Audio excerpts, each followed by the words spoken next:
Hello, welcome in to another edition of Chi Time, your conscious living show with me, Clara Apollo. And on this episode, I have for you the revolutionary astrologer, Pam Gregory.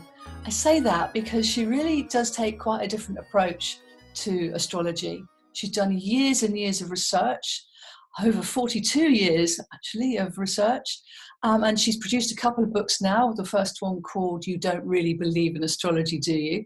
And this one, her new one, which I'm going to talk to her about on this chart, is the how to co-create using the secret language of the universe. I mean, there's my birth chart there lurking. A few little notes here to be sharing as well. I have thoroughly enjoyed this book, not quite finished it even as well. Plenty of notes to be taken and really taking yourself on, finding out what your north and south node means, all of this sort of stuff. Anyway, I'm longing to talk to her about all of this. So let's get her on the other line and continue onwards. So welcome back to Chi Time, Pam Gregory. Wonderful to see you again, Clara. Thank you so much for the opportunity. Happy to be here. And this time we're on video, because in the past Pam has been on Chi Time for the last 4 or 5 years now. It's always been on the audio only, so we'll still have this on audio too, but it's so lovely to see you. And you do your regular fortnightly pretty much and check-ins with people, so we are used to seeing you on the screen, which is just super. So welcome back in a Chi Time screen. Thank you. So your new book, this how to co-create using the secret language of the universe. Oh my goodness, Pam, why, what brought this on? Why did you decide it was time to write this one? Well, that's an interesting question, because I didn't set out to write that book. Oh, really? Yes. I wanted to develop some of the ideas from my first book. I'm fascinated, as you know, Clara, by quantum theory and how we create our reality. That's what really, really interests me, and how that links to astrology. So that's what I actually set out to write. But strangely, I kept being diverted. One could say I was led by the nodes. I kept being diverted to this mysterious nodal axis that, in Western astrology, we barely consider. I mean, very little is written about it in Western astrology. It's barely mentioned in a consultation. I was never taught about it when I was learning my astrology. So, but I was aware that in Vedic astrology, it is the most important thing in the chart. It is absolutely dominating. That became kind of fascinating to me, and what I found was Axis has a very different soul, a very different quality to it, because it's about soul essence. It's much less to do with your personality, your psychology. I refer to this in the book. If you're dealing with someone's chart, you look at their Mars, where their energy is. If they've got Mars in Aries, they've got to go climb a mountain every day to have that feeling of physicality and vigor. If you get Mercury in Gemini, they never stop talking. But so it's very much psychological and personality based. But you look at the nodes, and it's a whisper. It's a whisper of the soul. But it's so key. This is one of the key axis of your book, is uncovering the nodal activity. So the south node and north node, and I was looking for it on my chart, and it's got the north node place, but not the south node. But of course, it's directly opposite. And then when you find out which sign your node is in, then you hot foot your way to a chapter in Pam's book, and it will then go through the characteristics of this particular one. Can I just share with you? North node in the 9th house, south node in the 3rd house, which is what I am. I mean, I literally, every single sentence, I was reading this with Sandy the other night, actually. Every single sentence I was going, what? Have you just written this about me? Sam, did you know that this is... And then to cap it all, I mean, Pam has known me for a little while, actually thinking, I was going to ask you, do you look at these when you were describing the different nodal characteristics? Is it from the astrology that you're getting this information, or is it from the fact that you have seen so many clients over the years that you're getting a picture the sort of people that have those sort of... It's both, really. It's both. Okay. I'm seeing how clients are living it out in their lives, but I'm going more deeply into understanding the symbolism and exploring that symbolism, as I say, on a deeper level. Yes. And this starts, in a way, to go even beyond the astrology. So if you've got your North Node in the 9th house, okay, this is wonderful for what you do. Clara, which sign is it in? Leo. Okay, well, perfect. Bullseye, absolutely perfect. So, you know, it's you want to be center stage. You want to be, running your own show. So you do a lot of events which are connected to higher consciousness, metaphysical things, the interconnectedness of the universe, all 9th house, and you are running the show. You're interviewing people, you're organizing large events. That is, in 9th house is to do with broadcasting. Yeah, exactly. It was like, what? Exactly what we're doing right now, talking about a higher consciousness subject, and you are broadcasting and you're running the show. You know, it's absolutely bullseye. Absolutely spot on for what you are and what you do. You say that. I mean, I'm a bit tentative about the whole center stage thing. I'm doing this reluctantly. I'm not going, I must be a star or anything like that. And when you look at the South Node of where I've come from, the familiarity of being interested in so many different people, so many different things.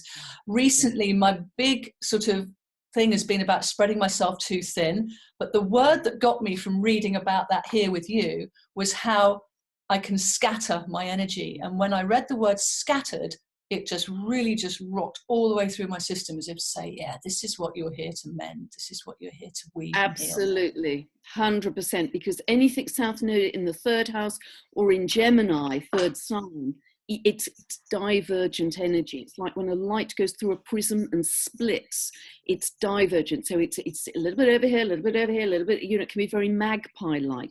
So it doesn't necessarily do things in depth. It takes a little bit here, a little bit there, easily distracted. So the focus of this life is wisdom. Yeah. It's wisdom. That's your soul's path. And you were saying just a moment ago that you don't feel comfortable with it necessarily. The North Node is never comfortable because it's virgin territory. Right. Something we haven't done before. Whereas the South Node is our comfort zone. We've done it at least in one lifetime, maybe in many lifetimes. So that's an easy place to fall back on. And that tends to be our habit pattern. Right. I was going to say, is that actual comfort? Because I'm getting this difference between the word familiar and comfort, because I'm not actually comfortable being fragmented, but I recognize it. Okay, familiarity may be a better word for you in that respect then. So it's the familiarity, it's the, the known script, but if you stay with your South Node patterns and behaviors, you stay small. You don't grow so much in this life because your soul's purpose, what the soul wants for its evolution, is to move to that virgin territory in order for you to grow. So what I became fascinated about in writing the book, I'm so aware with people coming to me all the time, so often the question is, what's my purpose in this life? Yes, quite. How do I find out what I'm here for? Everybody at some point in their lives asks that question, what's my purpose? And it can drive people crazy, it can drive people to insanity. Why am I here? What am I doing? Who am I? And the thing in your chart that answers that most precisely is the Nodal Axis, and answers it at the deepest level too. So, I've just been disappearing down deeper and deeper rabbit holes because what I did, having written the book, and I have to say, to be absolutely honest, the reaction from my readers has really surprised me. I've been astounded that people have really loved it so much. I mean, truly, hand on heart, I've been astonished.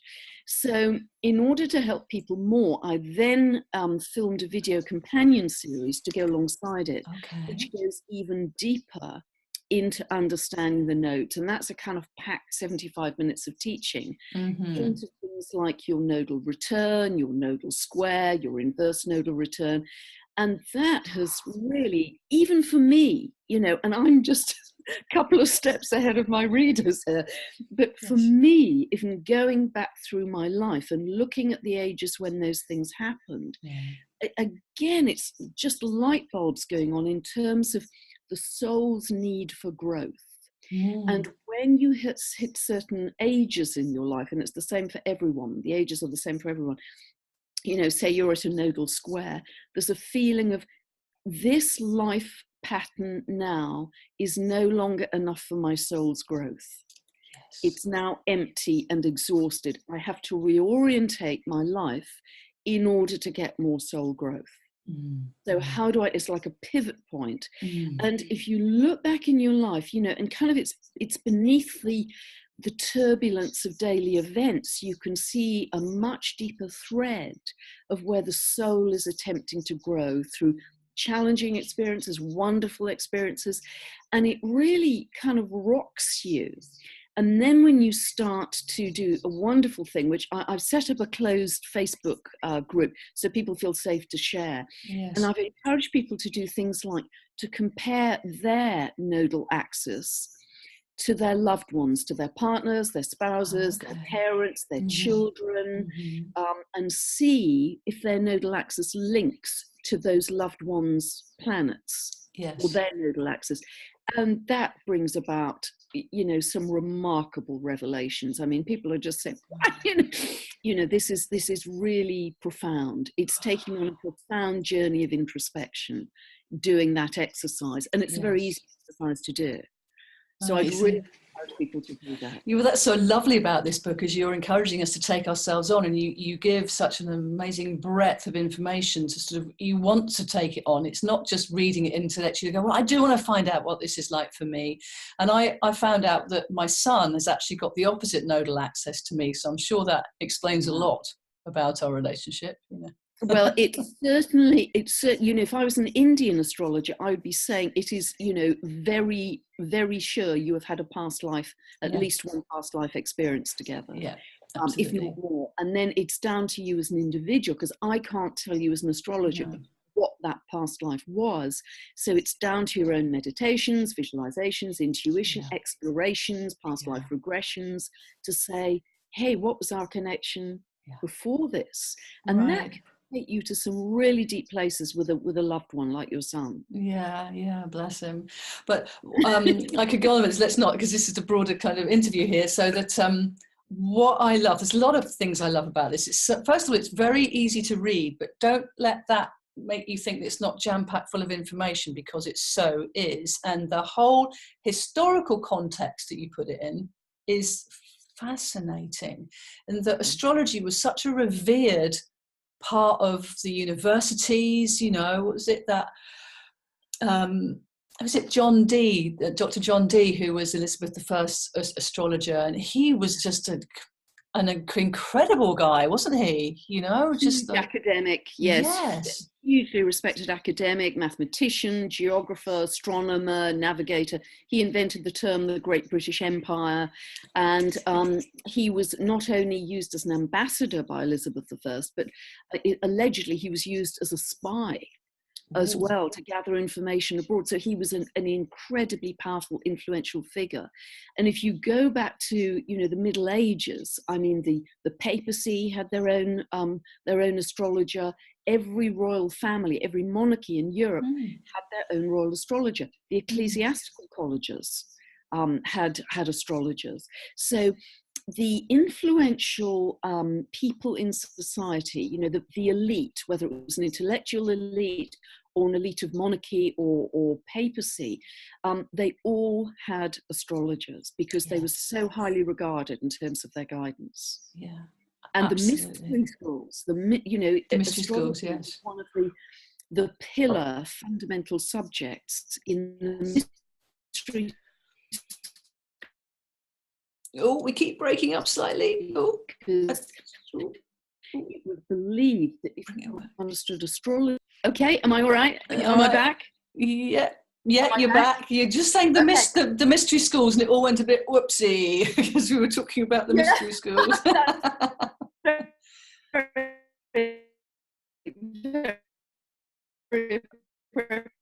Hang on, I tell you what, I'm just going to... Because astrology was considered the way to access the divine. I think we just need to pause this for a moment, and then we're going to come back to that, because we just missed a bit there. Just going to pause. So about these mystery schools, what was it that they were really gathering from astrology and studying movement of the planets? They believed that astrology could bring you closer to the divine, because they believe there's divine intelligence in the movement of the cosmos. Yeah. And I still believe that today. That's my bread and butter with my clients today. But they believe that, if you studied it in depth and studied the nature of sacred geometry, which is really part of what astrology is, yes, you could access the intention of the divine. Wow. The intention of the divine is really coming through each of our birth charts, principally via the Nodal Axis for this lifetime. This is a stitch in the soul's tapestry. So, wow.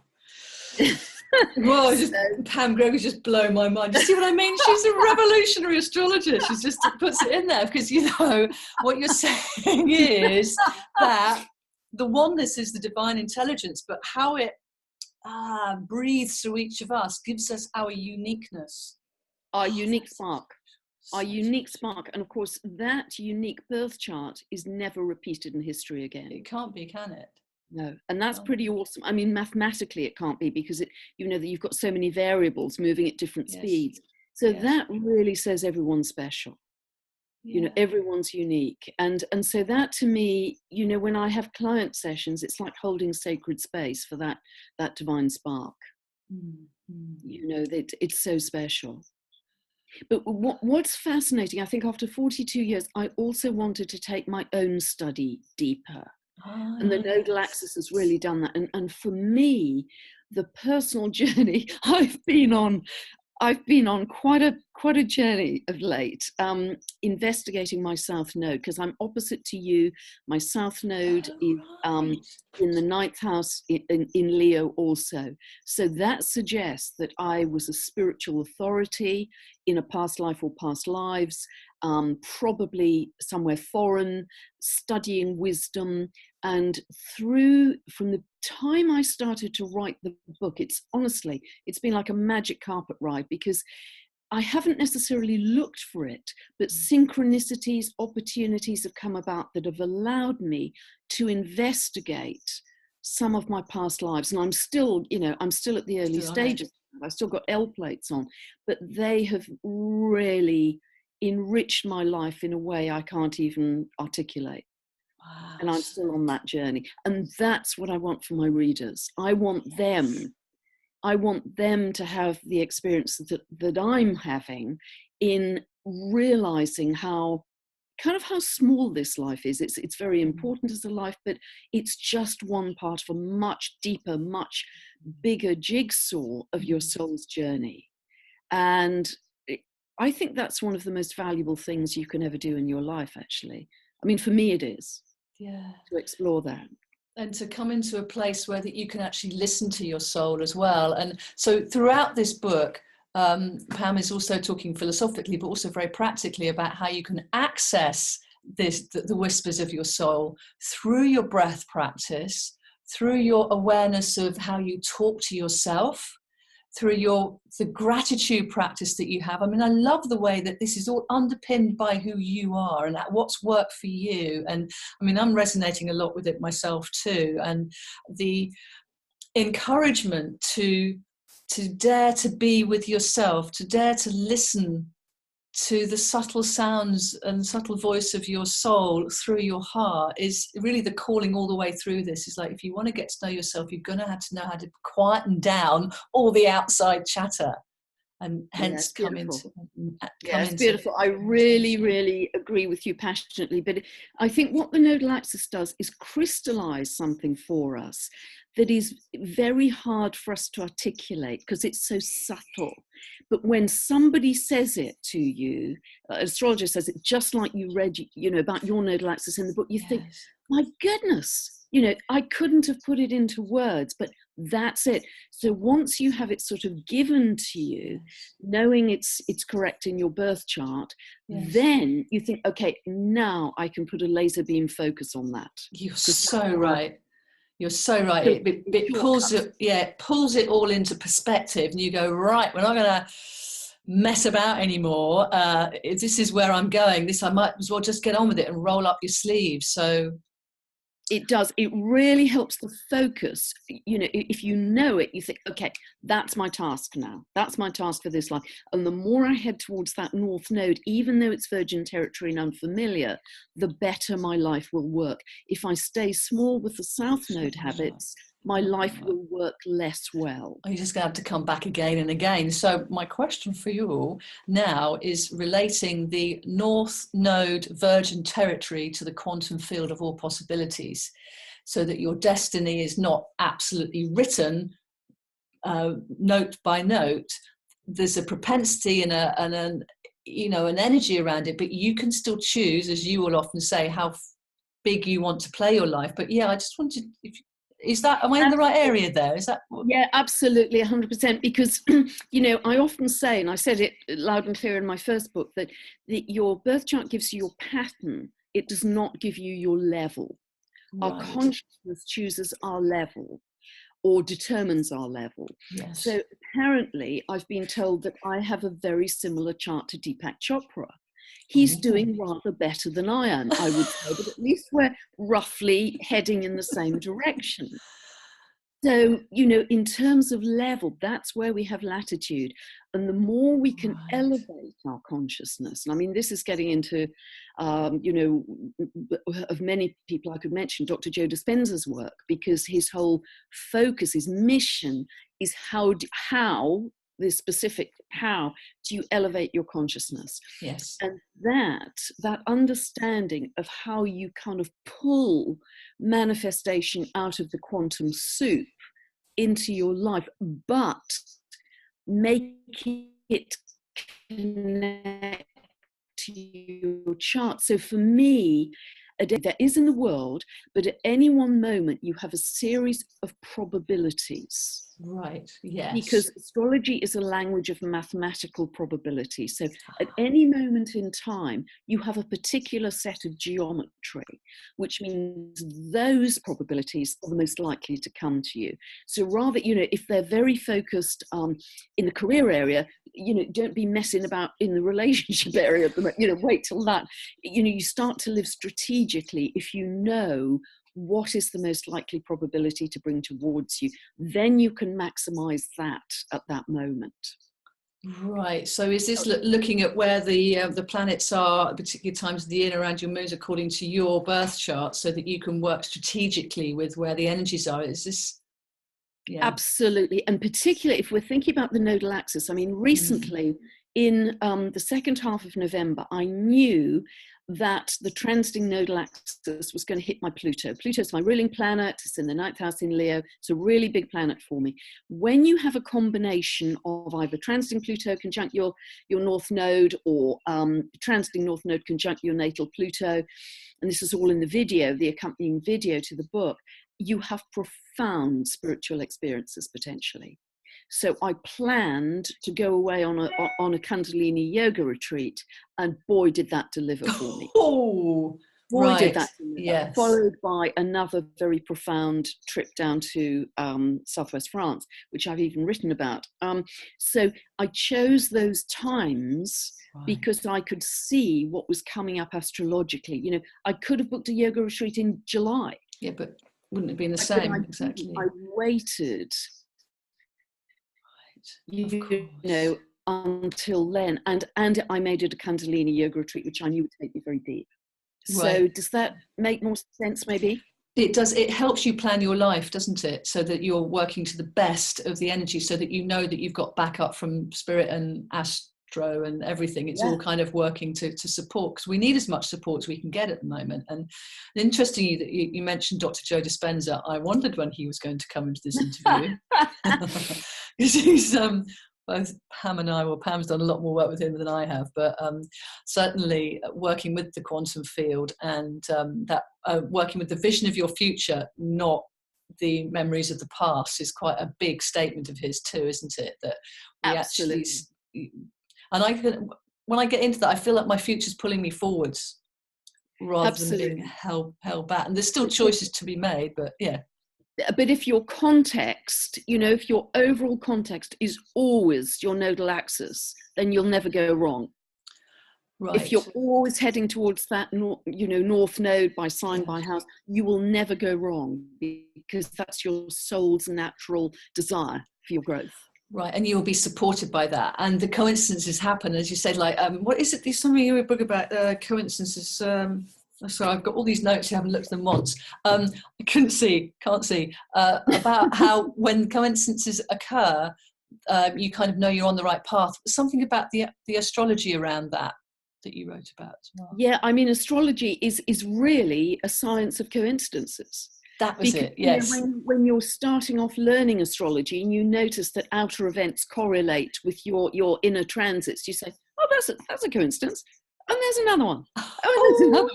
Oh, good Lord, there's another one. And once you're kind of 2 million coincidences in, you realise there's something to this funny old subject called astrology. And of course, Carl Gustav Jung, who I often talk about, was an astrologer. And his theory of synchronicity, the outer reflects the inner, was based entirely on astrology. Because when any client comes to me, I may know their name is Anne, and I know their date, time, and place of birth, and that's all I know.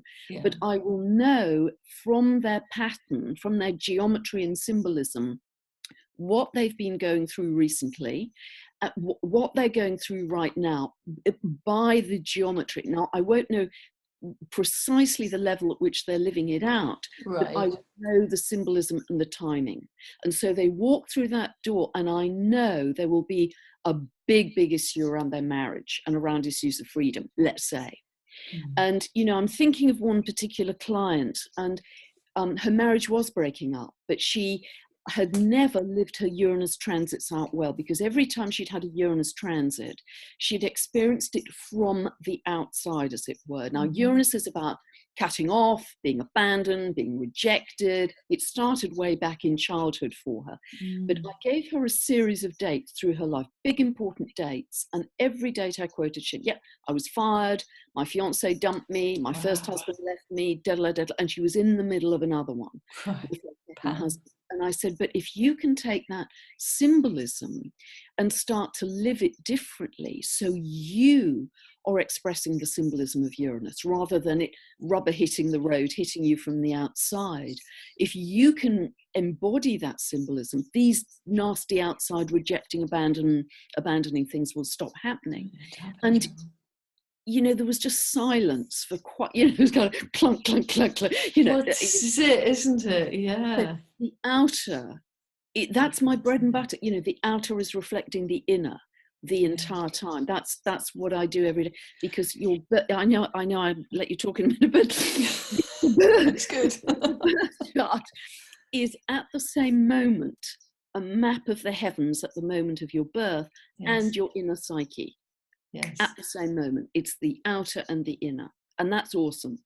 So it is. It's really exciting to think that this is a pattern, this is a supportive pattern, that it moves and changes. So there's a fundamental template that you come in with, but then because the cosmos is constantly changing, you are constantly changing. You're never in one place. Yeah, you might have this north-south nodal axis that is your barometer of keeping you on track, but within that is evolving and developing and being. It's just and the more you work with it, with any parts of your chart. But I'm working a lot at the moment with my nodal axis because I'm having a big transit to it at the moment, and it's just taking me deeper and deeper and deeper in astonishing ways.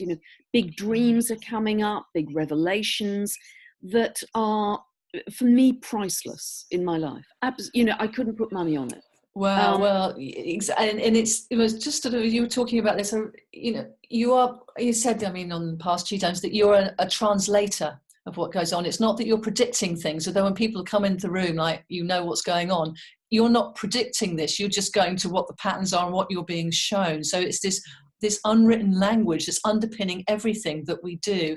And I think this is why, horoscopes and sun sign activities that really belittled the the power of astrology, and we need to get away from that. And so I think if astrologers listening or people that are watching that are interested in this, head over to Pam's website, pamgregory.com. Check out her How to Co-Create using the secret language of the universe. You will find out something about yourself that you know, but you haven't known. Do you know what I mean? That it will just, you say, clunk in, you'll be like, oh my goodness, that is reaching me deeper, reaching into the unconscious. Because as we know, we're only 5% conscious, aren't we? Really what's going on. So how do we access the unconsciousness? And it's kind of the nodal axis, to quote a famous advertisement, reaches the parts that the other bits of the birth chart don't reach. It's the deepest Yes. part of the chart. And for me, this is becoming very, very satisfying. So, when people say to me, how does that work? Because I'm a Sagittarius sun. I just, if it was that easy, it wouldn't have taken me 42 years so far and still learning every single day. So it is an immensely complex subject, but that's why it's so rewarding, because we're not simple people. We're very complex people. But you do help people, on your website. You can access your own birth chart. You've also got your online tutorials, because you say, people saying, what does this mean for me? It's like, well, head over there and see if you can find it out. So you're teaching us to find out for ourselves, just in bits at a time, so that it's not too much, because as you say, it is a really complex topic. And I just want to bring in that, the number 42 is like the answer to the universe and everything. Yeah, like, I just thought I'd bring that in. What is it? The Guide to the Galaxy. Yes, Hitchhiker's Guide to the Galaxy. The answer was 42. Yeah. So right. While you're in your 42, you're coming up with loads and loads of answers. Oh, Pam, I could talk to you for hours. The reason I do the tutorials as well is, isn't that I just can't be bothered to answer people, because I answer people sort of all day long. But what I love, what really is fabulous for me and for my listeners, is they start on their own personal journeys of empowerment. And even if it's really simple, knowing where the new moon or full moon falls in your chart and what's likely to come about, what kind of thing you're anticipating for that month, people get really excited because they can do it, they can see it. Exactly. And it's, people write to me in a very excited way, I've got it, and this happened, and isn't that amazing? And I love to see people starting out on that deeper journey, even with the simplest basics of astrology. So that's what I really, really want to encourage people to do. So yes, that big question that I get dozens and dozens of times a day, what is it for me? The two-part tutorial series which I filmed will answer that question for people. Yeah, brilliant. And I would love to talk to you about what's been happening in the world and what's going to be happening in the world, but that's not what this interview has been about. This has been about your new book. And if you want to find out more about what's going to be happening in the world, then Pam does come up with all sorts of levels of information twice a month at the full moon and the new moon. And of course, you've got your newsletter for people too. So you're always bringing us up to date with what's happening in the outside world and the changes that are occurring. And I love the positivity that comes through your videos too, that, it's like, we're going through serious challenges, but there's all this potential and possibility that we can really do this. We're on the cusp, we're on the brink, aren't we, of a massive revolution of consciousness. Yeah, really, isn't it? I believe that profoundly. I think there's going to be a very big polarization as we move through the next 3 years of, on the one hand, attempted greater social controls, and on the other hand, individuals saying, do you know what? I think I'm just going to go and do my own thing, and not submit to those social controls. So we will find very ingenious ways of retaining our individuality, and the real solution to that is to keep your consciousness high, keep your frequency high, because that's where freedom lies. Or freedom truths. Absolutely. And that's how we can create our own reality, which is what the book was called. How we can create our own reality by keeping our consciousness and our frequency high. Yeah, absolutely. And this co-creating is not just with the universe and yourself, it's with the universe, yourself, and everybody else. We are doing this all together. And as you said earlier, when you know how to use your birth pattern wisely, you have that information that empowers you, so you know you're on the right track, so you can step forward with more confidence and keep your vibration high. Absolutely. You're not just guessing at it. No. Stabbing at it randomly. You've actually got your own unique cosmic map, but the nodal axis is the deepest part of that, for sure. Oh, brilliant. Pam, thank you so much for being part of Chi Time again. If anyone listening or watching wants to find out loads more, then head over to Pam's Facebook page or pamgregory.com, where you'll get loads of juicy info. And check in with your YouTube channel as well. You're bringing things out all the time for you, so you're really here to help. Totally beautiful. Thank you, darling. Absolute joy to spend time with you. Really super. Thanks, Clara. You're really welcome. Keep your chi up, my friend. Thank you. Bye.